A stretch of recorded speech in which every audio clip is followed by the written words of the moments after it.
That's 6-pound test, remember.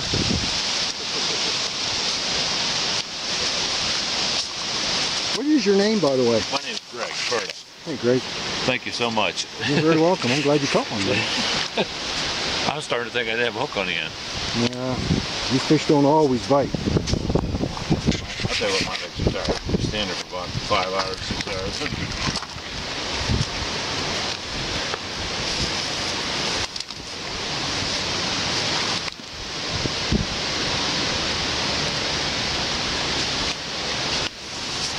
Man, I just barely got him too then. Yep. Barely's better than not at all. Huh? Barely is better than not at all. You got that right.